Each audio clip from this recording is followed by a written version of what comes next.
Handang-handa na ba kayo? At sa mga pagkakataon po ito, isang malaking karangalan po ang ipakilala ang isang leader na kahit kailan ay hindi tayo iniwan sa gitna ng laban natin sa pandemya. Ang batang galing sa hirap, nagsumikap. Ang batang Maynila, Yorme Isko Moreno Damagoso!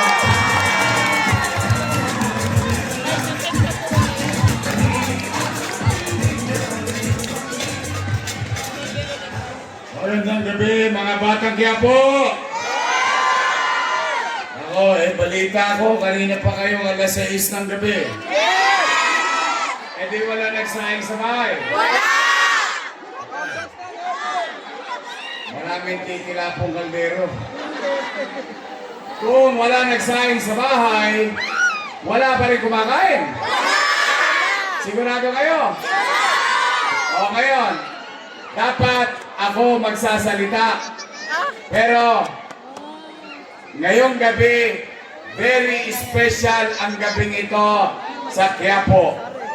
Dahil mas gugustuhin ko na mapakinggan ninyo ang mensahe sa inyo mismo ni dating Pangulong Rodrigo Roa Duterte.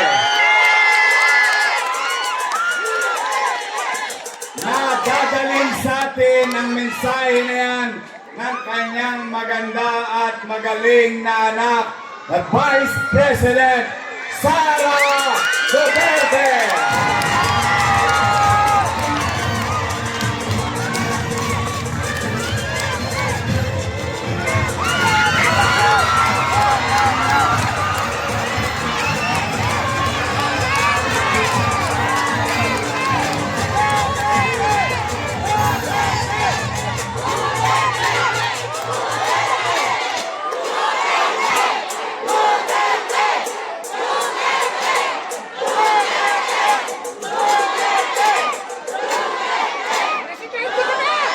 Maraming salamat.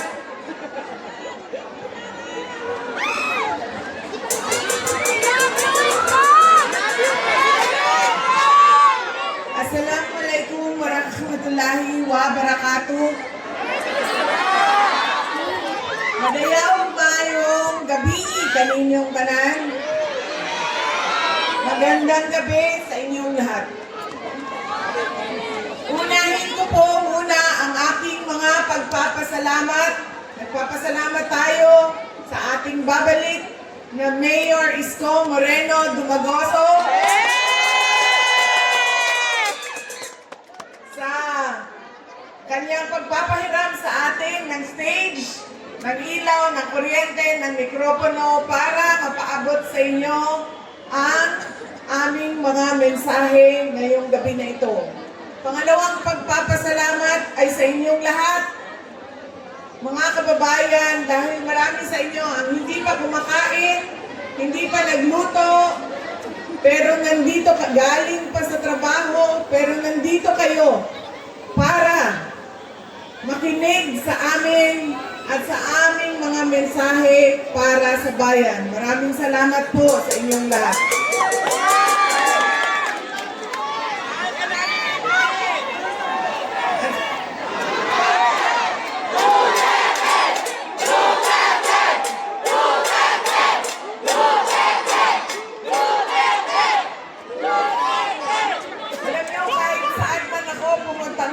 Galing kaming Samar, tumawid kaming Leyte, tumawid kaming Cebu, tumawid kaming Negros, pumunta ako nung isang araw, kagabi, dito sa syudad ng Maynila, kaninang umaga sa Quezon City. Ngayon bumalik na naman ako sa syudad ng Maynila. Ang sigaw ng mga tao ay Duterte.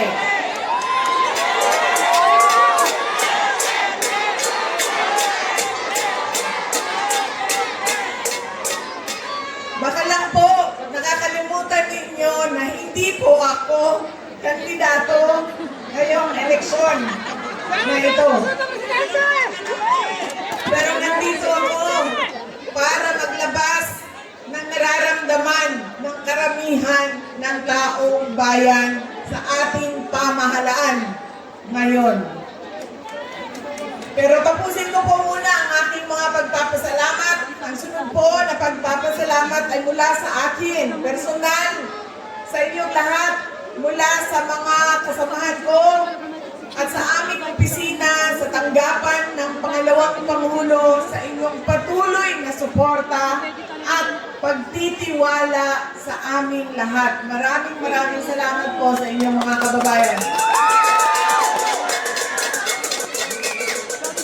At ang huling pagpapasalamat ay mula po sa pamilya namin, ang pamilya Duterte.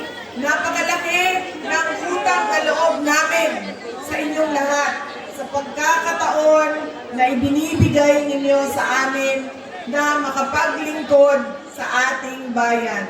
Naku, kaayo, ang amuang utang na kabubot kong kaninyong tanan sa oportunidad na inahatag ninyo kanamo ng mga makaserbisyo sa ato ang nasod. Daghan kaayong salamat.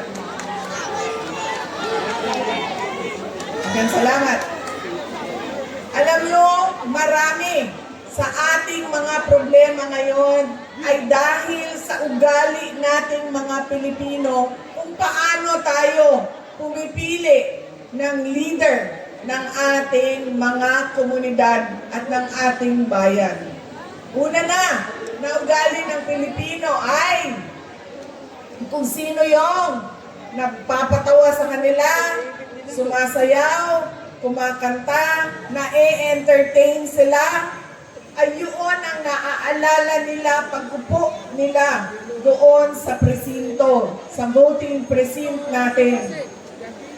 Hindi na natin tinatanong, ano ba ang pangako ng tao na ito nung siya ay tumayo sa entablado para mangampanya? Tinupad ba niya ang kanyang pangako? Yan ang ugali natin. Maganda sa paningin, sumasayaw, na-entertain ako, naaaliw ako sa kanya, iboboto ko siya. Hindi na natin tinanong. Noong ba ikaw ay nangako na 20 pesos ang kilo ng bigas ay tinupad mo ba?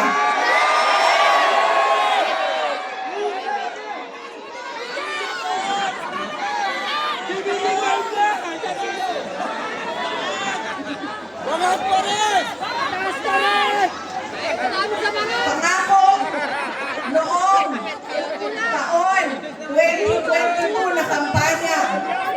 3 taon kinalimutan. At ngayon may darating na naman na halalan.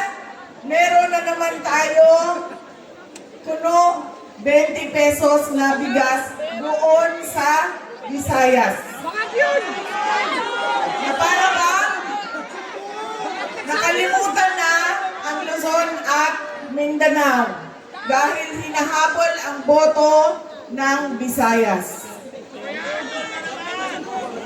Yan ang ugali natin. Hindi na natin tinatanong na tumayo ka ba? Binigay mo ba yung pangako mo?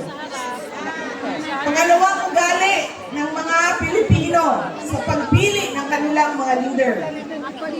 Galing sa pamilyang mga politiko, galing sa sikat na apelyido, na endorso ng sikat at mahal natin na tao ay automatic ang boto natin. Hindi dahil Duterte yan, ay automatic ang boto ninyo. Dapat tinitingnan din ninyo ano ba ang kapasidad at abilidad ng tao na ito. Duterte ka, pero ano ang kaya mong gawin para sa bayan? Kailangan ko banggitin na ang congressman ninyo dito sa distrito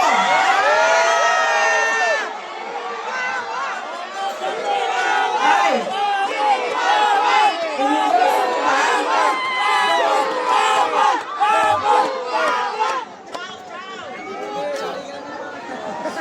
yan. Ang sampol na automatic yung boto natin, sikat, endorsement sikat, galing sa pamilya ng mga Duterte, boto natin yan. Ganyan ang ugali nating mga Pilipino. Alam nyo, yung congressman nyo, si Joel Chua ba yun?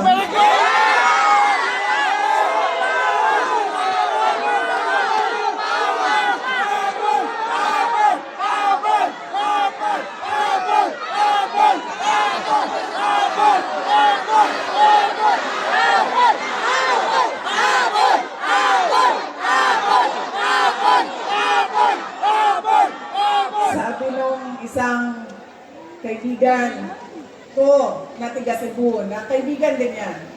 Sabi niya, pare, bakit mo naman ginaganyan si Sara? Wala naman niyang ginawa sa'yo. Sinisira mo ang pangalan.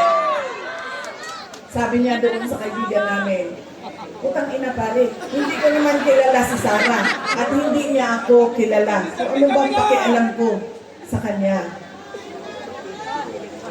Utang ina rin.